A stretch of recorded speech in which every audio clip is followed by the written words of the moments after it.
పిల్లలందరూ ఎంతమందమ్మా? ఇప్పుడసలు ఎవరెవరు ఏం చేస్తున్నారు? అంటే ఇండస్ట్రీలో గూడా ఏదో వస్తున్నారని విన్నాను. పెద్ద పాప సాయి ప్రసీద తను ప్రొడక్షన్ కోర్స్ నేర్చుకుంది. మాది గోపికృష్ణ మూవీస్ ఉంది కదా, హ్మ్. తీయాలని తనకి ఇంట్రెస్ట్. ఆల్రెడీ రాధేశ్యామ్ తన ప్రొడ్యూస్ చేసింది ఓకే. అప్పుడు బాబు సినిమా. అవును. అదే అన్నాను, ఆ పెద్దమ్మాయికి అదృష్టం దక్కింది. ఇద్దరు హీరోలు, అన్నగారు దీన్ని తండ్రి గారి మూవీకి ప్రొడ్యూస్ చేయటం అంటే చాలా గ్రేట్. ఆ అమ్మాయికి దక్కింది అనమాట. ఇద్దరు రెబల్ స్టార్లతో మూవీ తీసింది. సో రెండో అమ్మాయి ఏమో ఆర్కిటెక్చర్ చేసింది. తను మంచి డైరెక్షను, ఆర్ట్ డిపార్ట్మెంట్ అంతా తను చాలా ఇంట్రెస్ట్.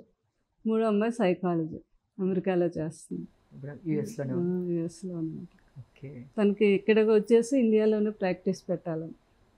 పిల్లలు చాలా మంచి పిల్లలు. కృష్ణరాజు గారు అలా ట్రైన్ చేశారు వాళ్ళని. ఆయన బాగా ఇష్టం పిల్లలంటే. ఇంకా అసలు అంతకుముందు వాళ్ళ ఫ్రెండ్స్ పిల్లలు, తర్వాత ఏమో మన ప్రభాస్ గారు, ప్రబోధ్, రక్క ప్రగతి, అలా పిల్లలంటే చాలా ఇష్టం. ఇంకా ఈ పిల్లలంటే ఇంకెంత అంతే కాదు ఇష్టం.